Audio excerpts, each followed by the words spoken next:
Good morning विद्यार्थी मित्रों, नमस्कार। आज आप धोरण 8 में समय संख्या विषे जाणीशुं। ते जाणता पहला अगाउना धोरण में धोरण 6, 7 में तमे जे माहिती मेळवी ते आपणे अहींया जोई लईए। सौ प्रथम प्राकृतिक संख्या।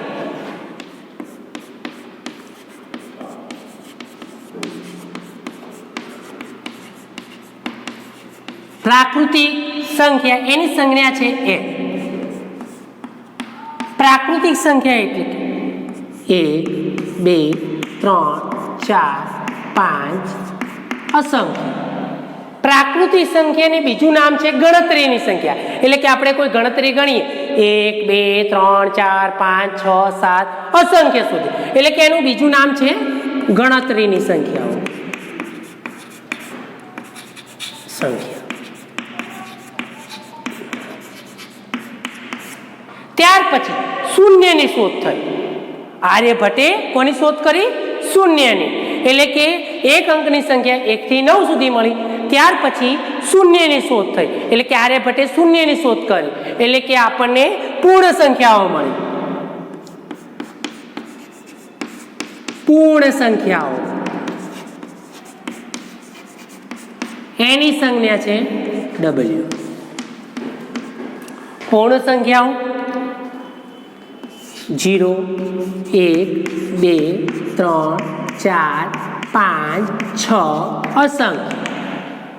એટલે કે તમને કોઈ પૂછે કે સૌથી નાનામાં નાની પ્રાકૃતિક સંખ્યા કઈ, તો સૌથી પહેલા કઈ આવશે? 1। સૌથી નાનામાં નાની પ્રાકૃતિક સંખ્યા 1। તેવી જ રીતે સૌથી નાનામાં નાની પૂર્ણ સંખ્યા કઈ, તો કે 0। આ વાત થઈ પ્રાકૃતિક સંખ્યા, પૂર્ણ સંખ્યા। તેના પછી લઈએ પૂર્ણાંક સંખ્યાઓ।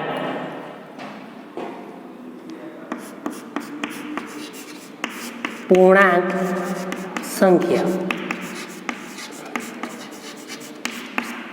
તેની સંજ્ઞા છે z। પૂર્ણાંક સંખ્યા, પૂર્ણાંક સંખ્યામાં કોનો કોનો સમાવેશ થાય છે? તો કે ધન પૂર્ણાંક, ઋણ પૂર્ણાંક અને શૂન્ય। ધન પૂર્ણાંક, ઋણ પૂર્ણાંક અને શૂન્ય। આપણે જોઈએ સંખ્યા રેખા પ્રમાણે જોઈએ। આ એક સંખ્યા રેખા છે। મેં એક સંખ્યા રેખા દોરી, મિડલમાં શૂન્ય। શૂન્યની જમણી બાજુ ધન પૂર્ણાંકો 1, 2, 3, 4, 5 તીર આપેલું છે, એટલે કે અસંખ્ય સુધી। તે જ રીતે 0ની ડાબી બાજુ ઋણ પૂર્ણાંકો -1, -2, -3। અહીંયા પણ તીર આપ્યું છે, એટલે કે અસંખ્ય સુધી। એટલે કે ઋણ પૂર્ણાંકોમાં તમને કોઈ પૂછે કે મોટામાં મોટી સંખ્યા કઈ, તો કે -1। અને બધા જ ઋણ પૂર્ણાંક કરતા મોટી સંખ્યા કઈ થશે? 0। અને 0 થી પણ મોટી સંખ્યા કઈ થશે? ધન પૂર્ણાંક। ખ્યાલ આવ્યો મિત્રો? પૂર્ણાંક સંખ્યામાં કોનો સમાવેશ થાય? ધન પૂર્ણાંક, ઋણ પૂર્ણાંક અને શૂન્ય। ત્યાર પછી હવે જઈએ આપણે સમય સંખ્યાઓ ઉપર।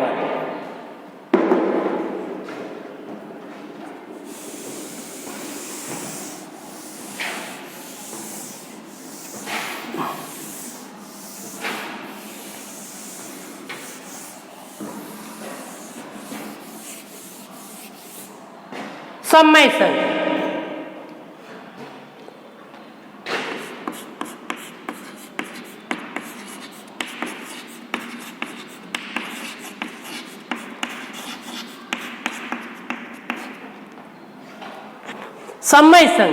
समय संख्या कोने कहेवाय? तो जे संख्या ने p भाग्या q स्वरूपे दर्शावी शकाय ए संख्याओने आपणे कई संख्या कहेवाय? समय संख्या। जे संख्या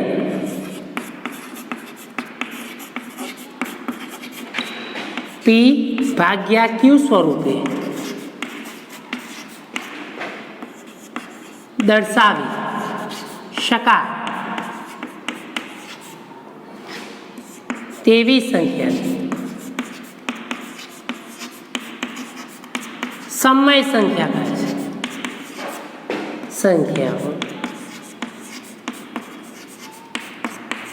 કહે છે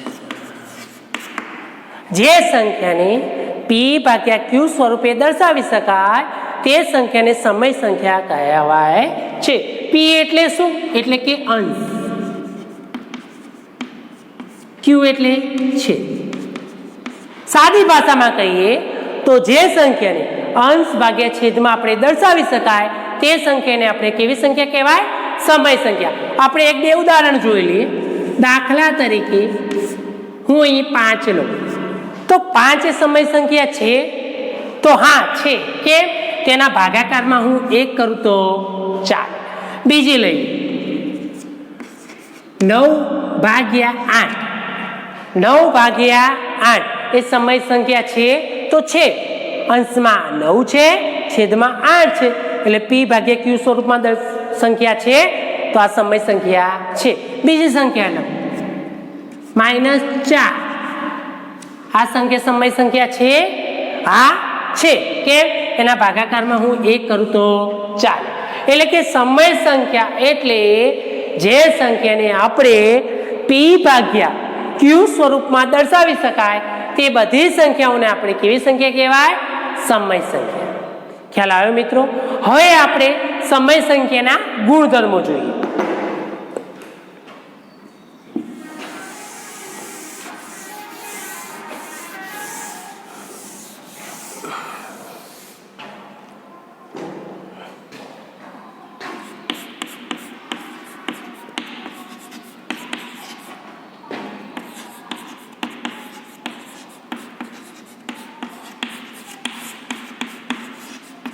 સમય સંખ્યાના ગુણધર્મો.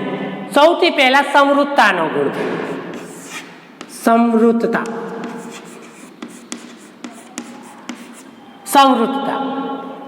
સમય સંખ્યાના ગુણધર્મ નંબર 1 સમૃદ્ધતા. તેની અંદર આપણે 3 બાબતો ચકાસવું. પૂર્ણ સંખ્યા માટે, પૂર્ણાંક સંખ્યા માટે અને છેલ્લે સમય સંખ્યા માટે. સૌથી પહેલા હું લઉં પૂર્ણ સંખ્યા માટે.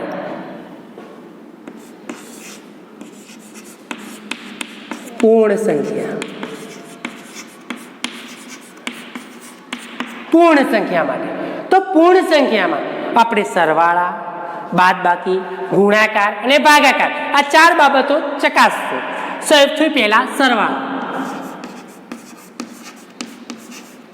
સરવાળા માટે તો સરવાળા માટે પૂર્ણ સંખ્યા માટે તો હું ઉદાહરણ તરીકે કોઈ પણ પૂર્ણ સંખ્યા એટલે તમને ખ્યાલ છે આપણે અગાઉ જોયું પૂર્ણ સંખ્યા ક્યાંથી શરૂ થાય? 0 થી અસંખ્ય સુધી. હું અહીં કોઈ પણ સંખ્યા લઉં 5 + 2. 5 + 2 એટલે મને કેટલો જવાબ મળ્યો? 7. 5 પૂર્ણ સંખ્યા છે, 2 પણ પૂર્ણ સંખ્યા છે, જવાબ કેટલો મળ્યો? 7. તો 7 પણ પૂર્ણ સંખ્યા છે એટલે કે પૂર્ણ સંખ્યા સરવાળા માટે સમૃદ્ધ છે. પૂર્ણ સંખ્યા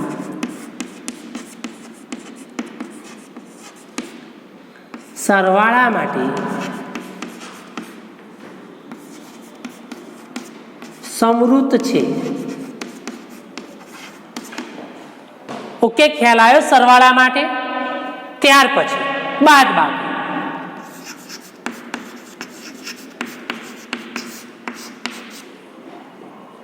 અહીં હું એક સંખ્યા લઉં 7. બાદબાકી કરવાની છે -9. 7 નાની રકમ છે, 9 મોટી રકમ છે. નાની રકમથી મોટી રકમ બાદ કરવાની છે. ચલો તો 9 માંથી 7 ગયા એટલે કે 2. મોટી સંખ્યાનું ચિહ્ન, મોટી સંખ્યા 9 છે એની આગળ માઇનસ છે એટલે કે -2. અહીં જો 7 એ પૂર્ણ સંખ્યા હતી, 9 પણ પૂર્ણ સંખ્યા છે, પણ જવાબ કેટલો આવ્યો? -2. હવે ઋણ પૂર્ણાંકો પૂર્ણ સંખ્યામાં ક્યારે આવે નહીં. એટલે કે આપણે કહી શકીએ પૂર્ણ સંખ્યા બાદબાકીમાં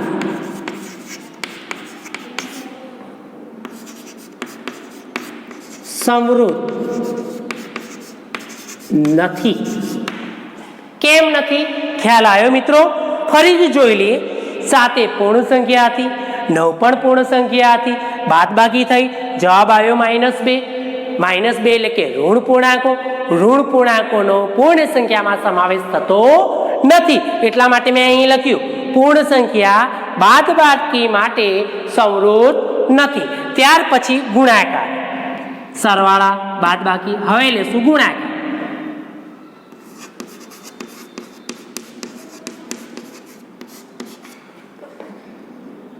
4 ગુણ્યા 3, 4 ગુણ્યા 3 એટલે કે આયા 12.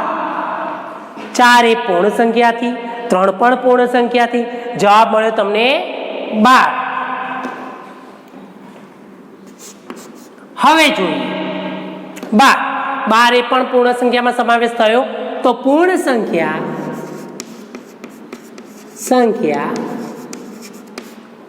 ગુણાકાર માટે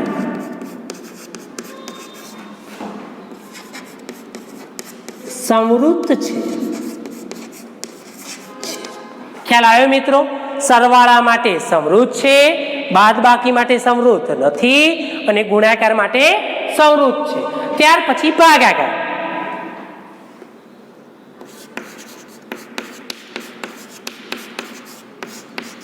ભાગાકાર જોઈએ. 5/3 એટલે કે આપણે 5/3 આ રીતે લખવું હોય તો લખી શકાય. 5/3.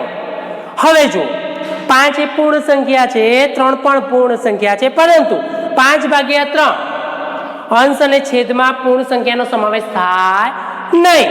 એટલે કે આ જવાબ શામાં આવ્યો તમને? અંશ અને છેદમાં. એટલે કે કહી શકાય પૂર્ણ સંખ્યા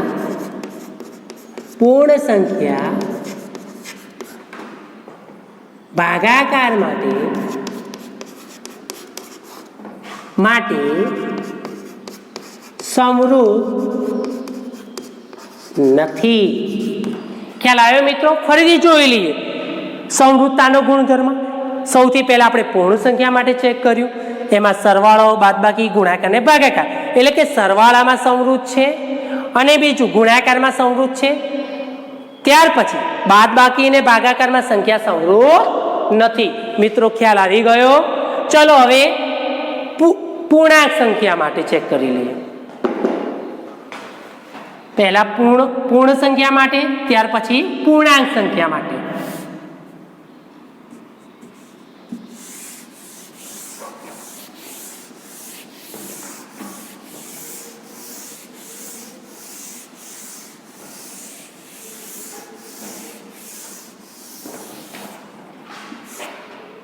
નંબર 2 પૂર્ણાંક સંખ્યા માટે જોઈ લઈએ.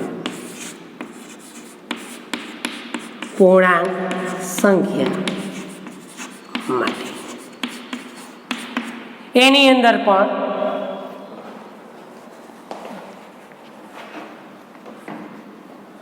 અંદર પણ સૌથી પહેલા સરવાળામાં ચેક કરીએ આપણે.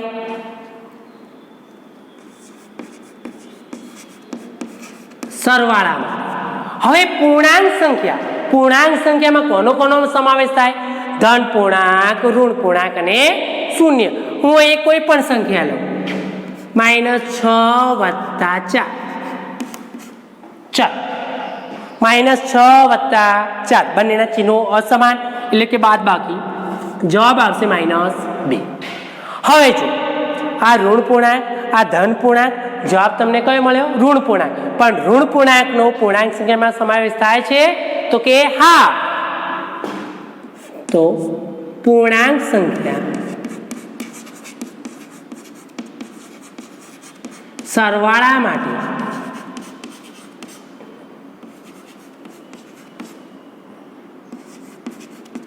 સંવૃત છે. પૂર્ણાંક સંખ્યા સરવાળા માટે સંવૃત છે. ત્યાર પછી બીજો લઈએ, બાદબાકી. હું કોઈ પણ અહીંયા સંખ્યા લઉં, 8 - 2. ચલો, 8 માંથી 2 ગયા તો મળ્યા 6. ચલો, આ પણ પૂર્ણાંક સંખ્યામાં 8 નો સમાવેશ થાય છે, 2 નો પણ થાય છે અને 6 નો પણ થાય છે. એટલે કે પૂર્ણાંક સંખ્યા બાદબાકી માટે સંવૃત છે। ત્યાર પછી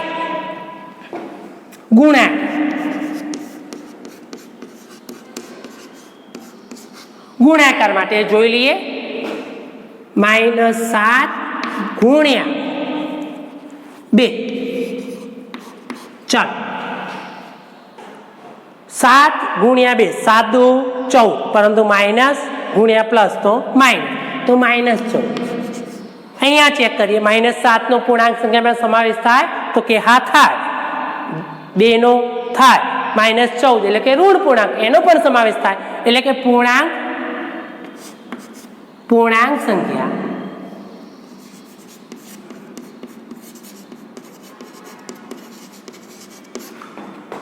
ગુણાકાર માટે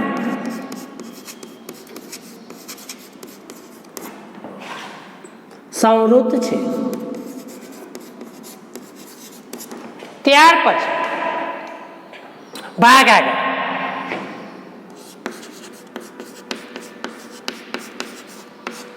ભાગાકારમાં જોઈએ 11/3 તો અહીં જોઈ લઈએ આપણે 11/3 એટલે કે જવાબ આવ્યો અંશ અને છેદમાં બરાબર। તો અંશ અને છેદમાં એનો આપણે જવાબ લઈશું પોઈન્ટમાં આવશે તો જોઈ લઈએ એટલે કે આનો સમાવેશ પૂર્ણાંક સંખ્યામાં થશે નહીં તો અહીં લખી દો પૂર્ણાંક સંખ્યા ભાગાકાર માટે સંવૃત નથી। ખ્યાલ આવ્યો મિત્રો? ફરીથી જોઈ લઈએ સરવાળા માટે પૂર્ણાંક સંખ્યા સંવૃત છે, બાદબાકી માટે પૂર્ણાંક સંખ્યા સંવૃત છે, ગુણાકાર માટે પૂર્ણાંક સંખ્યા સંવૃત છે, જ્યારે ભાગાકાર માટે પૂર્ણાંક સંખ્યા સંવૃત નથી। સંવૃતતામાં આપણે અગાઉ પહેલા એક નિયમ એટલે કે પૂર્ણ સંખ્યા માટે એના 4 જોયા, સરવાળા બાદબાકી ગુણાકાર ને ભાગાકાર। ત્યાર પછી પૂર્ણાંક સંખ્યા માટે જોયા સરવાળા બાદબાકી ગુણાકાર ને ભાગાકાર। હવે ત્રીજો જોઈશું સમય સંખ્યાઓ।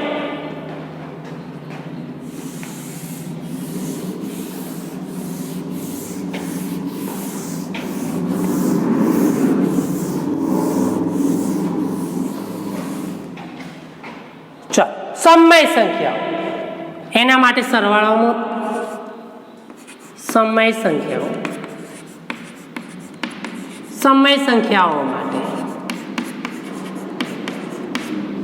સંખ્યાઓ માટે ત્રીજા પહેલો સરવાળા હવે સમય સંખ્યા એટલે એની વ્યાખ્યા આપણે જોઈ જે સંખ્યાને p ભાગ્યા q સ્વરૂપમાં દર્શાવી શકાય તે બધી સંખ્યાઓને આપણે કેવી સંખ્યા કહેવાય? સમય સંખ્યાઓ। તે સરવાળા માટે જોઈએ 3/4 વત્તા 5/2 3/4 વત્તા 5/2 અહીં નીચે છેદમાં 4 અને 2 એટલે કે 4 અને 2 નો આપણે શું લેવો પડે? લસા। એટલે કે 2 અને 4 2 ના ઘડિયામાં 4 આવે છે એટલે 2 અને 4 નો લસા કેટલો થશે? 4। તો જોઈ લઈએ આપણે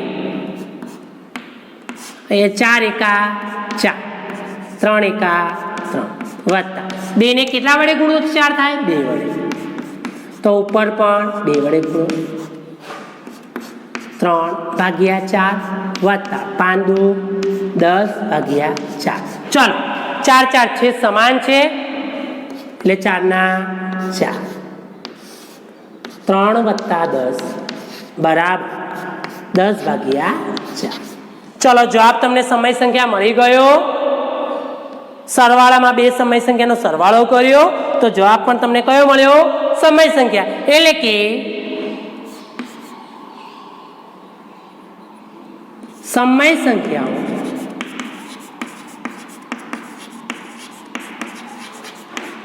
સરવાળા માટે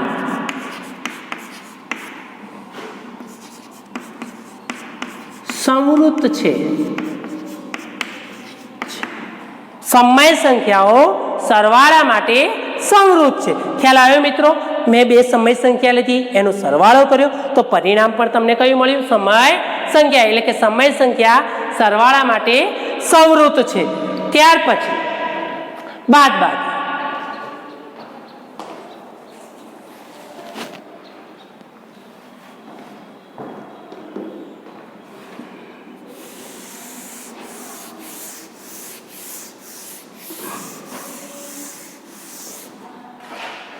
નંબર 2 બાદબાકી।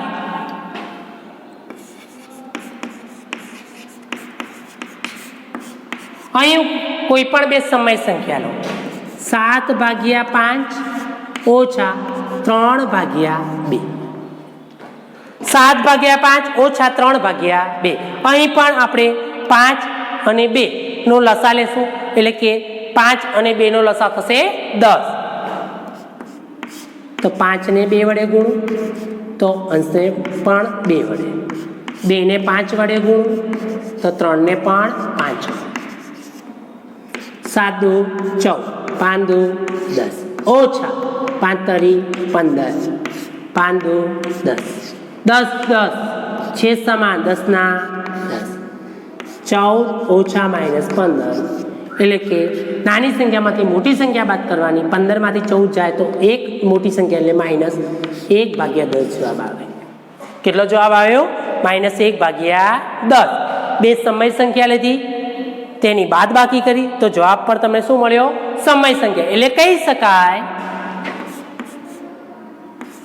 સમય સંખ્યાઓ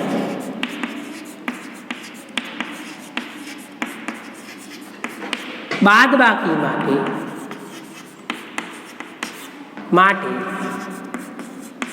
સંવૃત છે। સમય સંખ્યાઓ બાદબાકી માટે સંવૃત છે। ચાલો તેના પછી નંબર 3 ગુણાકાર।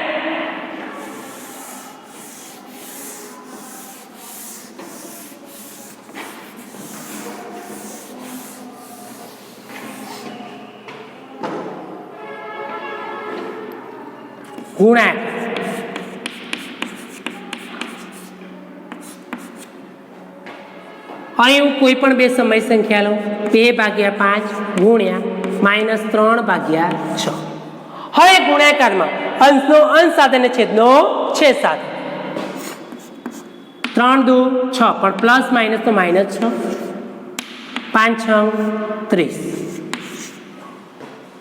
અતિ સંક્ષિપ્ત રૂપ આપવું તો આપી 6 અને 5 6 30, 6 6 ઉડી ગયા, જવાબ -1/5 મળ્યો। એટલે કે બે સમય સંખ્યા લીધી, તેનો ગુણાકાર કર્યો તો તેમ છતાં પણ જવાબ આપણે શું મળ્યો? સમય સંખ્યા। એટલે કે કહી શકાય સમય સંખ્યાઓ ગુણાકાર માટે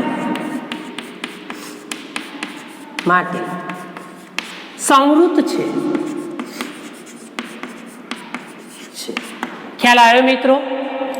પહેલા લીધો સરવાળો, એ પણ સંવૃત છે, બાદબાકી એ પણ સંવૃત છે, ત્યાર પછી ગુણાકાર પણ સંવૃત છે, ત્યાર પછી છેલ્લો ભાગાકાર।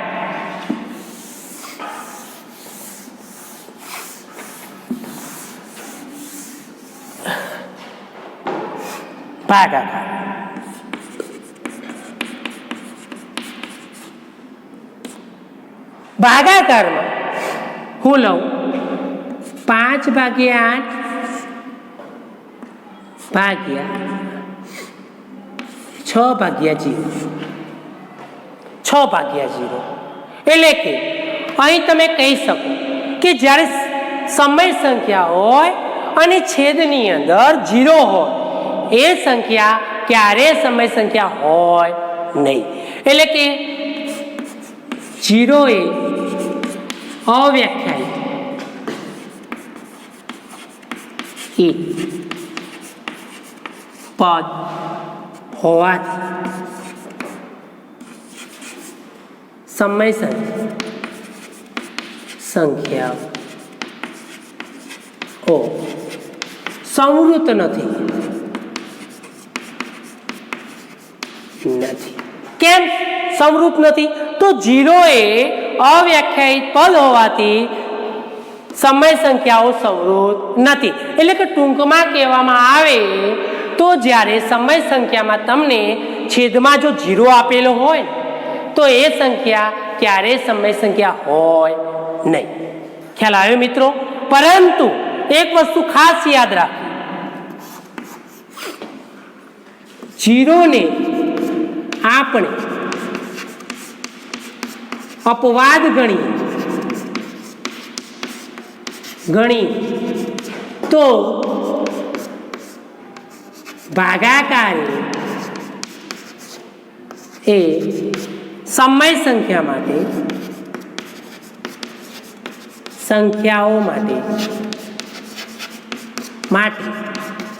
સંવૃત છે.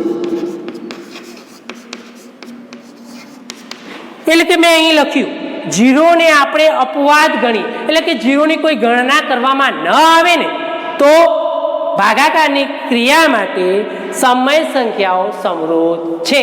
પરંતુ એક વસ્તુનું ખાસ ધ્યાન રાખવાનું, જ્યારે છેદમાં 0 આપેલો હોય ત્યારે એ સંખ્યા સમય સંખ્યા કહેવાય નહીં. આગળનું આપણે અગાઉના વિડીયોમાં